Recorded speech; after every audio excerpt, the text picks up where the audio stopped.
আসসালামু আলাইকুম প্রিয় দর্শক, মাত্র কয়েক ঘন্টার ব্যবধানে ঘটে যাওয়া ভিন্ন ভিন্ন আঙ্গিকের খুবই গুরুত্বপূর্ণ চারটি ঘটনার কথা একটু উল্লেখ করতে চাই। মুহূর্ত কত ঘটনায় ঘটছে, চারটি ঘটনা একটু সুনির্দিষ্টভাবে তুলে ধরলে খুব স্পষ্টভাবে বোঝা যাবে যে আমরা কোথায় আছি, কোথায় যাচ্ছি, কোথায় যাচ্ছে দেশ। এক নম্বর হচ্ছে, হাসনাত আব্দুল্লাহ গণমাধ্যমকে হুমকি দিয়েছেন, আমরা সবাই জানি। পরবর্তীতে তিনি আত্মপক্ষ সমর্থন করে ফেসবুকে একটি স্ট্যাটাস দিয়েছেন, যেখানে আবার জাতীয় প্রেস ক্লাবের সিনিয়র সাংবাদিকদের উদ্দেশ্যে হুঁশিয়ারি উচ্চারণ করেছেন। দ্বিতীয়টি হচ্ছে, মৌলভীবাজারে বৈষম্য বিরোধী ছাত্র আন্দোলন চলাকালীন সময়ে হামলার অভিযোগে আটক একজনের জামিনের প্রতিবাদে সেখানকার ডিসি অফিস এবং এসপি অফিস ঘেরাও করা হয় মঙ্গলবার। তৃতীয়টি হচ্ছে, গণমাধ্যমকে হাসনাত আব্দুল্লাহ যখন প্রকাশ্যে হুমকি দিচ্ছে, তার বিপরীতে আবার নাটোরে এনসিপির কর্মসূচির সমালোচনা করে ফেসবুকে একটি কমেন্ট করেছেন একজন, তাকে আটক করা হয়েছে। চতুর্থটি হচ্ছে, মানিকগঞ্জে আওয়ামী লীগ নেতাদের আটকের প্রতিবাদে নিষিদ্ধ ঘোষিত ছাত্রলীগের নেতাকর্মীরা একটি থানা ঘেরাও করে সোমবার রাতে। বোঝা যাচ্ছে আমরা কোথায় যাচ্ছি, ক্রিয়া প্রতিক্রিয়াগুলো কি ঘটছে।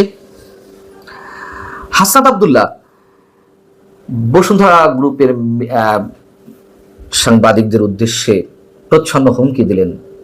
এটা গণমাধ্যমের প্রতি হুমকি। তিনি বলেছেন, না, বসুন্ধরা গ্রুপের সাংবাদিকদের উদ্দেশ্যে বলেছেন। আচ্ছা, বসুন্ধরার এই ক্ষেত্রে অন্তত অপরাধটা কি?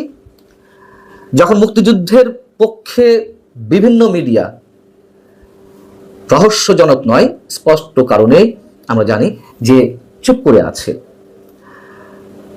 সেখানে বসুন্ধরা গ্রুপ মুক্তিযুদ্ধের পক্ষে কিছু লিখছে তাদের মিডিয়াগুলো, অথবা যারা বর্তমান সরকারের বা কিংস পার্টি সমালোচনা করে আওয়ামী লীগের গণতান্ত্রিক অধিকারের পক্ষে কিছু বলছে, এটি অনেকে সহ্য হচ্ছে না। বিশেষ করে জাতীয় নাগরিক পার্টি বা এনসিপি, তার বহিঃপ্রকাশ তো দেখলাম আমরা। এটি যে গণমাধ্যমের উপরে হুমকি, কেউ যখন প্রতিবাদ করছে, তার বিরুদ্ধে আবার হাসনাত আব্দুল্লাহ একটি স্ট্যাটাস দিলেন, দীর্ঘ স্ট্যাটাস তার ফেসবুকে। সেখানে তিনি কি বলছেন, যে পতিত ফ্যাসিস্টদের সাংস্কৃতিক ও বুদ্ধিবৃত্তিক মেশিনারির চাকা সচল হতে শুরু করেছে। একটি মাফিয়া গ্রুপের বিরুদ্ধে আমার এই যৌক্তিক বক্তব্য ও অবস্থানকে মিডিয়ার প্রতি হুমকি হিসেবে দেখাতে উঠে পড়ে লেগেছেন 5 আগস্টের পর ওই মিডিয়া গ্রুপে চাকরি পাওয়া এমন কিছু সাংবাদিক, যাদের 24শে অভ্যুত্থানের পক্ষের শক্তি হিসেবে আমরা জানতাম। এই লাইনটা খেয়াল করবেন। আচ্ছা, 5 আগস্টের পর মিডিয়া মাফিয়া গ্রুপটির অবৈধ টাকার কাছে আত্মা বিক্রি করে দেওয়া ওই সাংবাদিকেরা জাতীয় প্রেস ক্লাবে থাকা তাদের পদবি ব্যবহার করে বসুন্ধরার পক্ষে এমন বিবৃতি দিচ্ছেন, যেখানে আমার বক্তব্যকে বিকৃতভাবে উপস্থাপন করা হচ্ছে। আমার মনে হয় যে কোনো বিকৃতভাবে উপস্থাপন করা হয়নি। তিনি যা বলেছেন সম্ভবত অনেকেই সেটি বলছেন। এবং যে লাইনটা খেয়াল করতে বলছিলাম, 5 আগস্টের পর ওই মিডিয়া গ্রুপে চাকরি পাওয়া, নিজেই স্বীকার করছেন।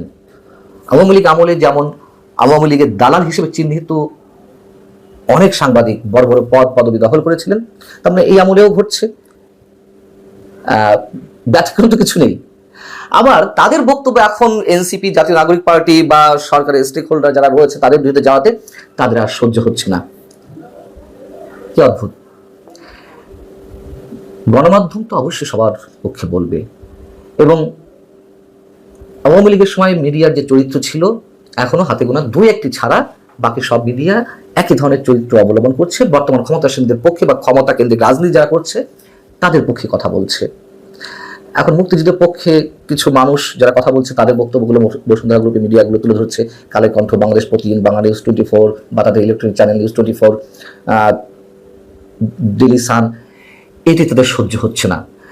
কথা বলতে হবে একপাক্ষিকভাবে, আওয়ামী লীগের বিরুদ্ধে কথা বলতে হবে। আওয়ামী লীগের নেতা কর্মীদের কোনো গণতান্ত্রিক অধিকার নেই। আওয়ামী লীগের সমর্থক যে কোটি কোটি সমর্থক রয়েছে, তাদের পক্ষে কিছু বলা যাবে না। আওয়ামী লীগ নিষিদ্ধ হয়েছে, রাজনৈতিক কার্যক্রম নিষিদ্ধ, এটি তো সরকারের পক্ষ থেকে বলা হয়েছে যে এটি সাংবাদিকদের ক্ষেত্রে বা যারা কথা বলছেন মুক্তমনা মানুষ, তাদের ক্ষেত্রে এটি নিয়ে আলোচনা করতে কোনো সমস্যা নেই। তাহলে সমস্যা কোথায় হাসনাত আব্দুল্লাহদের? এবং এটাই কি নতুন রাজনৈতিক বন্দোবস্ত? বিরোধী মত সহ্য করা হবে না বা হয় না এমন অভিযোগ তো আওয়ামী লীগের বিরুদ্ধে ছিল, এখন তারাও সেটি সহ্য করতে পারছে না। এটা তো নতুন কিছু নয়, এটি অনেক আগে থেকেই। আর কোনো গণমাধ্যমের প্রতি যদি কোনো ধরনের অভিযোগ থেকে থাকে, তার জন্য তো আইন আছে, প্রেস কাউন্সিল আছে, সেখানে না গিয়ে এভাবে মব সৃষ্টি করা কেন? এর আগেও আমরা দেখেছি যে হাসনাত আব্দুল্লাহ কি ভয়ঙ্করভাবে হুমকি দিয়েছে সাংবাদিকদের উদ্দেশ্যে, যে ফ্যাসিস্ট ফ্যাসিবাদের পক্ষে বা ফ্যাসিবাদের পক্ষে লিখলে কলম ভেঙে দেওয়া হবে। কোনটা ফ্যাসিবাদ কোনটা ফ্যাসিস্ট সেই ব্যাখ্যা সেই মানে বক্তব্য হাসনাত আব্দুল্লাহদের কাছ থেকে শুনে নিতে হবে। তারা যা বলবে তাই শুনতে হবে, সেটাই সহি, সেটাই সর্বসর্বা। এগুলো টেকে না ভাই। প্রথম আলো ডেইলি স্টারের সামনে মব ক্রিয়েট করা হলো, জিয়াফত করা হলো, তখন সরকারের দায়িত্বশীল ব্যক্তিদের পক্ষ থেকে যখন বলা হয় যে না, এটি আওয়ামী লীগের নির্যাতনের শিকার যারা তারা প্রেশার গ্রুপ হিসেবে কাজ করছে, হাসনাত আব্দুল্লাহ তো বলবেনই, এগুলো তো থামবে না। বসুন্ধরা গ্রুপের অন্যান্য অনেক বিষয়ে অনেক ধরনের অভিযোগ আছে, থাকতে পারে, অস্বাভাবিক কিছু নয়, অস্বীকারও করছি না। কিন্তু এইগুলোর সাথে গণমাধ্যমকে মেলানো হবে, মিলিয়ে তাদের প্রতি হুমকি দেওয়া হবে, এগুলো নিশ্চয়ই অ্যাকসেপ্ট করা যায় না কোনোভাবেই। আবার মজার কথা হচ্ছে যে এই যে বসুন্ধরা গ্রুপের বিরুদ্ধে হুমকি এলো গণমাধ্যমের প্রতি অর্থে, সেখানে আমরা দেখলাম অন্যান্য গণমাধ্যম বা সিনিয়র জার্নালিস্টদের অনেকেই চুপচাপ। কেন চুপচাপ সেটুকু আমরা বুঝি। এদিকে নাটোরে যেটি বলছিলাম, দেশ গড়তে জুলাই পদযাত্রা, এই কর্মসূচির প্রচারণামূলক একটি পোস্ট দেওয়া হয় এনসিপির ফেসবুক পেজে। সেখানে কমেন্ট বক্সে একজন মন্তব্য করেন শামীম খোরশেদ আলম নামে, যে একটু আগে এক জায়গা, মানে আঞ্চলিক ভাষা লিখছেন, এক জায়গায় হাসনাত মার খাইছে, এলাকাবাসীর আসুক বন পাড়া, দেখি আমরা কি করতে পারি।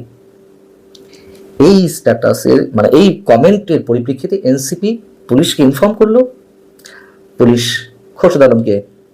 শামীম খোরশেদ আলমকে অ্যারেস্ট করলেন। আবার মৌলভীবাজারের স্বেচ্ছাসেবক লীগ নেতা একজনকে জামিন দেওয়া হলো, তার বিরুদ্ধে বৈষম্য বিরোধী ছাত্র আন্দোলনের ব্যানারে ডিসি অফিস ঘেরাও করা হলো, এসপি অফিস ঘেরাও করা হলো, প্রেস ক্লাবের গেটে তালাও মেরে দেওয়া হয়েছে, কারণ প্রেস ক্লাবে নাকি আওয়ামীপন্থী সাংবাদিক তারা সেখানে রয়েছে বা কার্যক্রমের সঙ্গে জড়িত। আর শেষের যেটি বলছিলাম, মানিকগঞ্জের সাটুরিয়ায় সোমবার রাতে আওয়ামী লীগ এবং ছাত্রলীগ নেতা কর্মীদের ছাড়িয়ে নিতে যেটি নিষিদ্ধ ঘোষণা করা হয়েছে, যে সংগঠন ছাত্রলীগের নেতা কর্মীরা থানা ঘেরাও করেছে। এদিকে বৈষম্য বিরোধী ছাত্র আন্দোলনের নেতারা ডিসি অফিস, এসপি অফিস ঘেরাও করছে, পুলিশের সদর দপ্তর ঘেরাও করছে, এদিকে আবার ছাত্রলীগের নেতারা থানা ঘেরাও করছে। এদিকে আবার মৌলভীবাজারে মব সৃষ্টির বিরুদ্ধেও মিছিল সংঘটিত হয়েছে। প্রতিক্রিয়ারই একটি বিপরীত প্রতিক্রিয়া আছে, এটা আওয়ামী লীগ বোঝেনি, ক্ষমতায় যারা থাকে তারা বোঝে না। এনসিপি এখন অদৃশ্যভাবে ইনফরমালি ক্ষমতায় রয়েছে, আমরা জানি।